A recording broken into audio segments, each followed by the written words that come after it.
Hello everyone, welcome to टेक्शन में। आज के सेशन में हम देखेंगे कि किस तरह से हम गिटहब कोपायलट की हेल्प से किसी भी पाइथन प्रोग्राम के अंदर अगर कोई रेगुलर एक्सप्रेशन का लॉजिक लिखा हुआ है उसे समझ सकते हैं। ठीक है, तो इस सेशन में वही देखेंगे कि कैसे गिटहब कोपायलट के अंदर हम एक मास्टर प्रॉम्प्ट लिखें और वो प्रॉम्प्ट हमारे सोर्स में जितने भी रेगुलर एक्सप्रेशन यूज हुए हैं किसी मेथड में या लॉजिक में, तो उसे वो हमें एक्सप्लेन करेगा बिल्कुल सिंपल टर्म्स के अंदर। क्योंकि रेगुलर एक्सप्रेशन मोस्टली हम यूज करते हैं वैलिडेशन के लिए, राइट, पर उनको समझना डायरेक्टली थोड़ा सा डिफिकल्ट रहता है। तो उस चीज को समझने के लिए कैसे हम एआई टूल गिटहब कोपायलट का यूज कर सकते हैं, वही हम इस सेशन के अंदर डिस्कस करेंगे। बट सेशन शुरू करने से पहले जस्ट एक रिकमेंडेशन है कि अगर अभी तक आप लोगों ने पहले वाले सेशंस नहीं देखे हैं तो आप पहले उनको देख लो, क्योंकि जो पूरी प्लेलिस्ट है एक प्रॉपर सीक्वेंस और सिंक में है। तो अगर आप उसको सिक्वेंशियली फॉलो करोगे तो और भी ज़्यादा इजी रहेगा आप लोगों के लिए ऑन गोइंग टॉपिक को समझना और उसको इम्प्लीमेंट करना। क्योंकि अभी के लिए हमारी मेन प्रायोरिटी यही है कि कैसे हम गिटहब कोपायलट की हेल्प से रेगुलर एक्सप्रेशन को एक्सप्लेन करवा सकते हैं। बट उससे पहले मालूम होना चाहिए जो और भी हमने सेशंस ऑलरेडी कवर किए हैं। और उसके लिए आप लोग टेक्सचर में डिजिटल कोर्स बुक को भी रेफर कर सकते हो, जो फ्रीली अवेलेबल है आपके डिस्क्रिप्शन बॉक्स में। वहाँ पे आपको 3600 से ज़्यादा वीडियोस मिलेंगे जो हिंदी और इंग्लिश दोनों लैंग्वेजेस के अंदर अवेलेबल है। तो जैसी भी आपकी रिक्वायरमेंट हो उस अकॉर्डिंग आप कंटेंट को कंज्यूम कर सकते हो। Okay, all right, so let's get started. अब हम क्या करेंगे, सबसे पहले मैं यहाँ पे एक बहुत इंपॉर्टेंट चीज़ आपको बता दूं कि मैंने डेमो के लिए ऑलरेडी एक प्रोग्राम क्रिएट किया हुआ है जिस प्रोग्राम का नेम है हमारा formValidator.py। ठीक है, और साथ में इसका मैंने आउटपुट भी आपको दिखाया है। तो ये प्रोग्राम बेसिकली करता क्या है, a hospital registration form validator that checks patient data before saving to the system using regular expression। तो ये प्रोग्राम क्या करता है, जो भी हॉस्पिटल का डेटा होता है उसमें पेशेंट के डेटा को पहले वेरीफाई करता है रेगुलर एक्सप्रेशन की हेल्प से और फिर उस बेसिस पे उसको सेव करता है। करेक्ट। तो अगर इसका आउटपुट देखोगे तो देखो यहाँ क्या है, हम कुछ name, email, phone number, DOB, pin code ये इसको पास कर रहे हैं एज अ पैरामीटर। वो वैल्यूज को रिसीव करता है और यहाँ पे कुछ रेगुलर एक्सप्रेशन पैटर्न्स चेक करता है। यहाँ पे आप देख रहे हो ये इस तरह से रेगुलर एक्सप्रेशन यूज हुए हुए हैं और उनके बेसिस पे हमें बताता है कि नेम वैलिड है या नहीं है, ईमेल वैलिड है या नहीं है। ये हमारा पूरा टास्क इसका प्रोग्राम का ये है। अब हमें क्या करना है, देखो इतना कॉम्प्लेक्स लॉजिक हम अगर खुद से उसको समझने जाएंगे तो मे बी टाइम टेकिंग रहेगा, क्योंकि अभी तो एक डेमो प्रोग्राम है 115 लाइन का, but actual real world scenarios में आपके पास थाउजेंड्स लाइंस के कोड होंगे। तो उस सिचुएशन में अगर आपके पास मल्टीपल रेगुलर एक्सप्रेशन यूज हुए हैं और उनको आपको गिटहब कोपायलट से रिजॉल्व करना है तो कैसे करेंगे, उससे कैसे इन्फॉर्मेशन निकालेंगे वो भी अपन देखते हैं। तो उसके लिए हमें सबसे पहले एक मास्टर प्रॉम्प्ट लिखना होता है।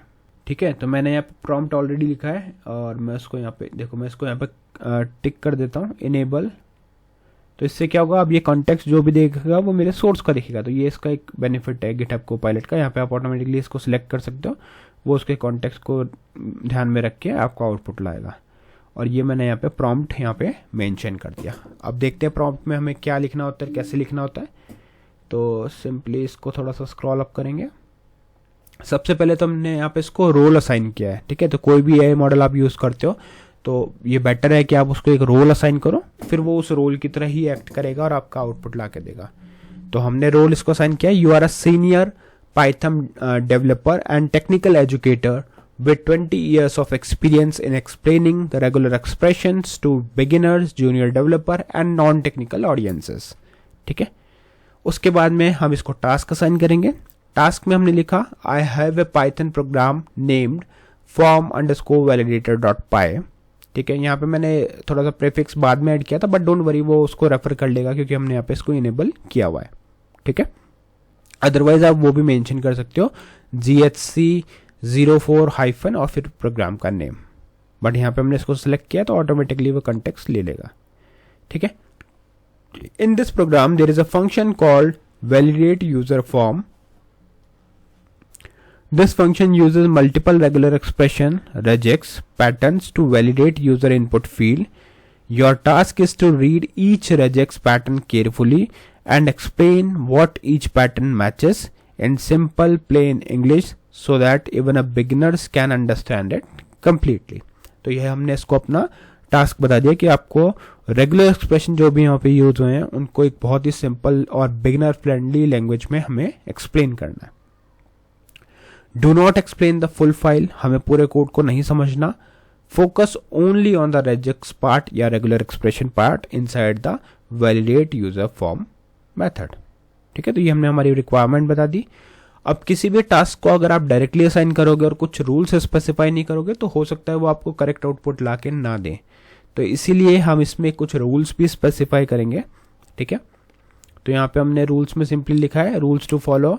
Use plain English only, avoid heavy technical jargon, do not skip any regular expression pattern, cover every single pattern in the function, explain each regular expression pattern in the same order as it appears on the code from top to bottom.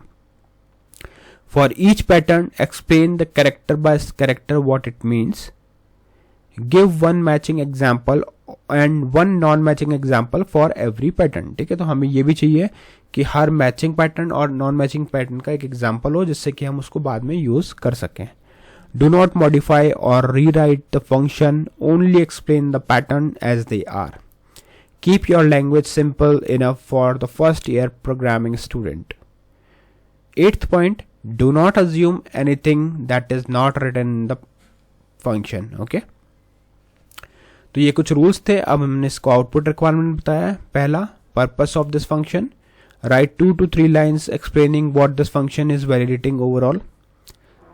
Second, regular expression pattern breakdown. For each pattern, write the following pattern name, which field it is validating. ठीक है, तो सबसे पहले हमें चाहिए कि pattern का name क्या है, कौन सी फील्ड वो वैलिडेट कर रहा है. Actual pattern as written in the code. Plain English meaning character by character. One example that matches this pattern and one example that does not match the pattern. तो इस वे में हमें रेगुलर एक्सप्रेशन का breakdown चाहिए अपने example के लिए. Third rule में हमने मेंशन किया overall validation logic. Explain how all patterns work together to validate the full form. तो जो भी लॉजिक हमने फुल फॉर्म वैलिडेशन के लिए यूज किया वो हमें ओवरऑल भी बताना है.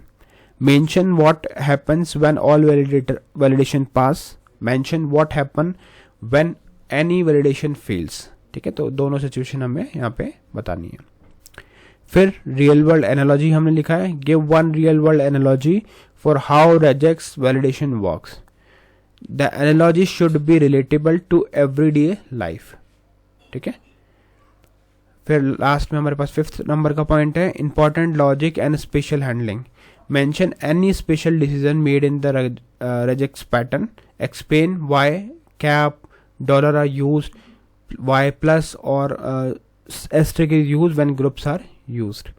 ठीक है, तो पैटर्न में जो भी चीज़ें यूज़ हुई, जो भी सिंबल्स यूज़ हुए हैं वो हमें एक्सप्लेन करके इसको बताने हैं. ठीक है, उसके बाद में आउटपुट फॉर्मेट हमने लिया है.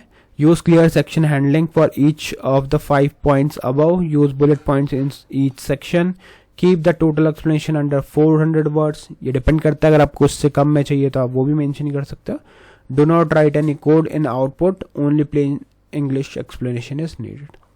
ठीक है, इतना करने के बाद में हम सिंपली एंटर प्रेस करेंगे. ये अपने प्रोग्राम को वॉक थ्रू करेगा और जो भी आउटपुट है उसको हमारे रिक्वायरमेंट के अकॉर्डिंग एक्सप्लेन करेगा. तो फिर अब जब एक बार आउटपुट आ जाए तो अब आप एज ए डेवलपर आपकी रिस्पॉन्सिबिलिटी है कि आप उसको वॉक थ्रू करो और एक एक चीज़ को वेरीफाई करो कि क्या वो सही है या नहीं, क्योंकि एआई भी हेलुसिनेट करता है और वो हो सकता है कि कुछ गलत इन्फॉर्मेशन आपको ला के दे. तो वो हमें वेरीफाई करना पड़ेगा कि वो सही है या नहीं. ठीक है, अब देखते हैं पहला क्या है. Purpose of this function checks 5 patient form field name, email, phone, date of birth and pin code. It used fixed text rules regex to make sure each value flows the expected format. For each field, it returns either a valid or invalid result with a clear message. ठीक है, तो ये हमारा कुछ ने purpose बताया. अब देखते हैं रेगुलर एक्सप्रेशन का पैटर्न ब्रेकडाउन. वैसे तो बहुत सारा आउटपुट आया बट उतना टाइम नहीं है हमारे पास, तो कुछ एक चीजें मैं आपको वॉक थ्रू कराता हूँ. पहला है नेम फील्ड. पैटर्न क्या है, ये पैटर्न है हमारे पास. इस पैटर्न को उसने फॉलो किया नेम के लिए. अगर आप इसको यहाँ पे भी देखोगे तो ये हमारे पास नेम का पैटर्न है. ठीक है, meaning cap means start, AZA-Z means 1 or more letters, is a group. Instead inside it one space then one more letters. Star means this is extra space. Word part can repeat time. ठीक है, फिर अब इसमें क्या है, matches क्या है, matches में आया Ramesh Kumar, does not match Ramesh 123. अब रमेश 123 में नंबर है तो इसलिए वो उसको इनवैलिड कंसिडर कर रहे हैं. अब अगर आपको लगता है कि इसने जो भी चीज़ आपको एक्सप्लेन किया वो भी सही नहीं लग रहा आपको और सिंपल टर्म में करना, तो आप रीप्रॉम्प्ट भी कर सकते हो कि explain meaning again with very simple terms, तो वो उस वे में उसको एक्सप्लेन करेगा. ठीक है, सिमिलरली इसने ईमेल वगैरह ये सब वैलिडेट किया. ओवरऑल वैलिडेशन लॉजिक में इसने लिखा है all 5 patterns run one by one and each field gets its own result. If all pass every field gets a valid status message. If any fails, only those fields are get invalid status, others can be still valid. ठीक है, last में कुछ real world analogy है. Think of airport security check points. Each check point checks one rule, ID, ticket, baggage, gate. You pass only if you check point accept your detail. ठीक है, important logic में इसने लिखा है an special ending cap and dollar. Forceful text matching, so extra unwanted characters are not allowed. 0 means I think ये कुछ और यहाँ पे asterisk था, means 0 or more repeats. N means exact count. Groups with parentheses helps define checks like valid day, month range. ठीक है, तो इस तरह से जो भी हमारी रिक्वायरमेंट थी उस अकॉर्डिंग GitHub Copilot ने हमें आउटपुट ला के दिया. तो आई होप आज का ये पूरा सेशन क्लियर हुआ होगा. नेक्स्ट सेशन में हम बाकी टॉपिक डिस्कस करेंगे. So thank you for watching texture में.